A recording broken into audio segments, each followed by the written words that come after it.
خداوند عالم سے طلب حاجات کے سلسلے میں حضرت امام زین العابدین علیہ السلام نے ہمیں اس طرح دعا کرنے کی تعلیم فرمائی۔ اے معبود، اے وہ جو طلب حاجات کی منزل منتہا ہے،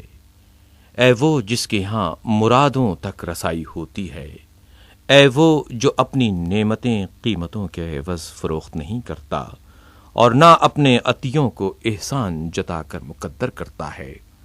اے وہ جس کے ذریعے بے نیازی حاصل ہوتی ہے اور جس سے بے نیاز رہا نہیں جا سکتا، اے وہ جس کی خواہش و رغبت کی جاتی ہے اور جس سے منہ موڑا نہیں جا سکتا، اے وہ جس کے خزانے طلب و سوال سے ختم نہیں ہوتے اور جس کی حکمت و مصلحت کو وسائل و اسباب کے ذریعے تبدیل نہیں کیا جا سکتا، اے وہ جس سے حاجت مندوں کا رشتہ احتیاج قطع نہیں ہوتا اور جسے پکارنے والوں کی صدا خستہ و ملول نہیں کرتی، تو نے خلق سے بے نیاز ہونے کی صفت کا مظاہرہ کیا ہے اور تو یقیناً ان سے بے نیاز ہے، اور تو نے ان کی طرف فقر و احتیاج کی نسبت دی ہے اور وہ بے شک تیرے محتاج ہیں، لہذا جس نے اپنے افلاس کے رفع کرنے کے لیے تیرا ارادہ کیا اور اپنی احتیاج کے دور کرنے کے لیے تیرا قصد کیا، اس نے اپنی حاجت کو اس کے محل و مقام سے طلب کیا اور اپنے مقصد تک پہنچنے کا صحیح راستہ اختیار کیا، اور جو اپنی حاجت کو لے کر مخلوقات میں سے کسی ایک کی طرف متوجہ ہوا یا تیرے علاوہ دوسرے کو اپنی حاجت براری کا ذریعہ قرار دیا، وہ حرمان نصیبی سے دوچار اور تیرے احسان سے محرومی کا سزاوار ہوا۔ بار الہ، پروردگار، میری تجھ سے ایک حاجت ہے جسے پورا کرنے سے میری طاقت جواب دے چکی ہے اور میری تدبیر و چارہ جوئی بھی ناکام ہو کر رہ گئی ہے، اور میرے نفس نے مجھے یہ بات خوشنما صورت میں دکھائی کہ میں اپنی حاجت کو اس کے سامنے پیش کروں جو خود اپنی حاجتیں تیرے سامنے پیش کرتا ہے اور اپنے مقاصد میں تجھ سے بے نیاز نہیں ہے۔ یہ سراسر خطا کاروں کی خطاؤں میں سے ایک خطا اور گنہگاروں کی لغزشوں میں سے ایک لغزش تھی، لیکن تیرے یاد دلانے سے میں اپنی غفلت سے ہوشیار ہوا اور تیری توفیق نے سہارا دیا تو ٹھوکر کھانے سے سنبھل گیا، اور تیری رہنمائی کی بدولت اس غلط اقدام سے باز آیا اور واپس پلٹ آیا، اور میں نے کہا واہ سبحان اللہ، کس طرح ایک محتاج دوسرے محتاج سے سوال کر سکتا ہے اور کہاں ایک نادار دوسرے نادار سے رجوع کر سکتا ہے۔ جب یہ حقیقت واضح ہو گئی تو میں نے اے میرے معبود، اے میرے پروردگار، پوری رغبت کے ساتھ تیرا ارادہ کیا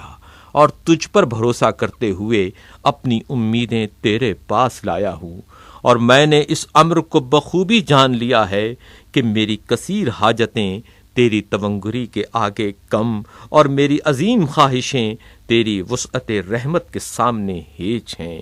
تیرے دامن کرم کی وسعت کسی کے سوال کرنے سے تنگ نہیں ہوتی، اور تیرا دست کرم عطا و بخشش میں ہر ہاتھ سے بلند ہے۔ اے اللہ،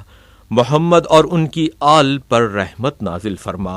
اور اپنے کرم سے میرے ساتھ تفضل و احسان کی روش اختیار کر، اور اپنے عدل سے کام لیتے ہوئے میرے استحقاق کی روح سے فیصلہ نہ کر، کیونکہ میں پہلا وہ حاجت مند نہیں ہوں جو تیری طرف متوجہ ہوا اور تو نے اسے عطا کیا ہو، حالانکہ وہ رد کیے جانے کا مستحق ہو، اور پہلا وہ سائل نہیں ہوں جس نے تجھ سے مانگا ہو اور تو نے اس پر اپنا فضل کیا ہو، حالانکہ وہ محروم کیے جانے کے قابل ہو۔ اے پروردگار،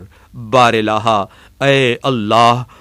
پکار پر التفات فرمانے والا، میری عجز و زاری پر رحم کرنے والا، میری آواز کا سننے والا ثابت ہو، اور میری امید جو تجھ سے وابستہ ہے اسے نہ توڑ، اور میرا وسیلہ اپنے سے قطع نہ کر، اور مجھے اس مقصد اور دوسرے مقاصد میں اپنے سوا دوسرے کی طرف متوجہ نہ ہونے دے، اور اس مقام سے الگ ہونے سے پہلے میری مشکل کشائی اور تمام معاملات میں حسن تقدیر کی کار فرمائی سے میرے مقصد کے برلانے، میری حاجت کے روا کرنے اور میرے سوال کے پورا کرنے کا خود ذمہ لے، اور محمد اور ان کی آل پر رحمت نازل فرما، بار الہ ایسی رحمت جو دائمی اور روز افزوں ہو، جس کا زمانہ غیر مختتم اور جس کی مدت بے پایاں ہو، اور اسے میرے لیے معین اور مقصد برآری کا ذریعہ قرار دے۔ بے شک تو وسیع رحمت اور جود و کرم کی صفت کا مالک ہے۔ اے میرے